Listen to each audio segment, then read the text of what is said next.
Okay, in this video we're going to talk about some combination routes. First I want to talk about some of the importance of precise route running.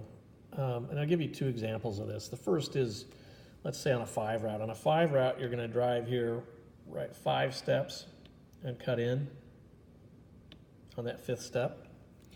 I've noticed a lot of kids in flag football will run it like this. They'll go up 5 steps, they don't want to slow down, and their momentum carries them a little too deep, and they really run a route that looks more like that. Now here's the problem with doing it that way. If you've got a defender, either man-on-man or zone, right, we really want this route to cut hard here, because the way you're going to get open is not because you're so fast, but it's the change of direction. And you need the defender here thinking you're going to go long, so he's backpedaling, that you might run an out or you might run a corner, right, so that he's backpedaling. If you give away that the route is coming in, there's two problems with that. One is, as you run that, he recovers. He's not just going to follow you here.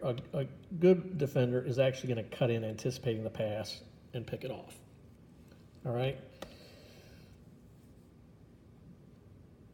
Whereas if you run this crisp and he's still backpedaling, he can't recover in time and you're underneath him, we don't have to worry about an interception. The other reason we want you to run a precise route is for that quarterback. That quarterback, if they're really good defenders, he needs to throw it before you're open. So as he's watching you, he knows on your 5th step you're cutting in. So actually, when you're here in the pattern, he could be throwing the ball here, anticipating you're going to take that 5th step and cut over. And so the ball will be there just as you cut. And really, there's no defense to that. That's how Tom Brady makes his living. The defender can be fantastic, but he's going to anticipate where that wide receiver is going to be and throw it before he's there. If the quarterback thinks you're running that route, but you really run this one, where you curl that out, he throws that ball early. Look where it's going, right? Right at the defender. Easy interception. So precise route running is really important so that you get on the same page with the quarterback. And if you watch those videos with Deshaun Jackson, he makes that point, right? You've really got to be on the same page with your quarterback. You got to run precise routes. He's got to know where you're going to be. All right, so let's talk about some of our option routes, combination routes. And these are a little more difficult. So the first one we're going to talk about is on our rub route, right? So we're wanting to, let's say we've identified this defender's the guy we want to rub. If the pass play is going to be going to the inside, that's why you got to know the playbook. We want to set the rub route to the inside to like a basketball block out, right? To get our body between him and where the pass wants to go. On the other hand, if we know really we're running a route for somebody over here, it doesn't do you any good to set the rub route here if this is the guy you're targeting, okay? In that case, you need to set the rub route to the outside to block him. If we run these routes and nobody's open, okay, I don't want the quarterback throwing it to you on this curl route with a guy right on your hip, because it's a 50-50 ball and there's a chance this guy gets in front of you and picks off the ball. So instead, what I'm going to instruct our quarterbacks to do is if the intended receiver is not open, on a pump fake, everybody run a crossing route, okay? So in this case, nothing there, quarterback pump fakes, you're the blue guy on a curl, you're immediately going to run a crossing route. And straight across or even a little bit of a comeback. I don't want you to run deeper than you already are, right? This is bad. Okay, I want you to run on a pump fake straight across the field. And the reason I want to do that is because if you try and run this, it's easy for this guy to trail and jump in front of the pass.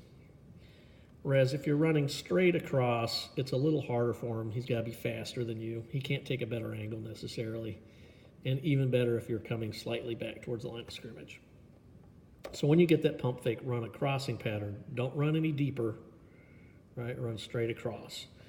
And I want you to run straight across so you'll be on the same page with the quarterback who knows where you're going to be, and so that you're not making it easier to pick off. Generally, when we are doing that, it's because the play broke down, we've got nothing, and we want to avoid the sack, so we're looking for a quick dump off. We're not looking for a big gainer. We're looking just to get rid of the ball to avoid the sack. All right? So if you're out here on a hook route, nothing's there, or your pattern's complete, quarterback pump fakes, you run a crossing route. If he pump fakes again, reverse, okay? Even if you're on a pattern, let's say you're in motion here and you're running your pattern, if the quarterback pump fakes you here, right, he sees this guy, he doesn't want you to run into him. If he pump fakes you here, it means he wants you to reverse your route, okay? So for us, a pump fake means crossing route or reverse your route. If he pump fakes again, reverse. Pump fakes again, reverse, okay? So that is a discussion of what we want to do on pump fakes and on those curls, on those rub curls. So now I want to talk a little bit about some of these combination routes. And the first one we're going to talk about is the 2-3 and the 1-4. So we'll do a 2-3 and a 1-4. These are pivot routes, all right? And so half of the route is a 2 and half of it's a 3. And so if you remember, a 2 route, right, is 1-2 corner. What's a 3 route? A 3 route is an in. And here's where I want you guys to work on your footing at home and do these in slow motion. Because I worked on these with Gus, who generally has pretty good footwork, and he goofed them up a few times. I work on them from both sides. So if you're on this side, right, that means the quarterback is on your inside. Your inside foot's forward, your outside foot's back. So if you're on this side, your right foot's forward. 1 step, 2 step plant.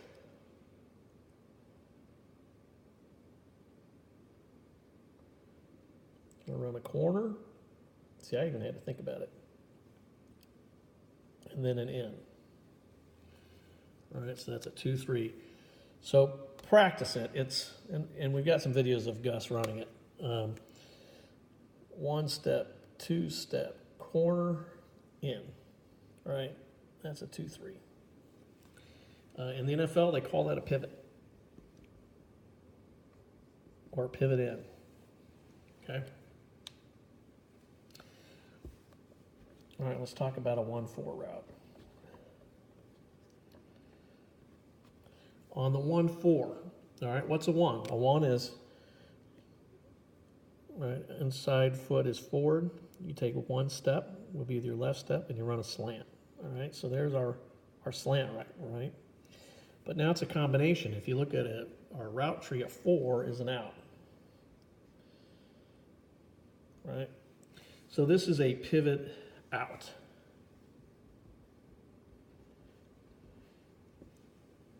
And on this side, right, 1 step, you're going to run that slant and then an out.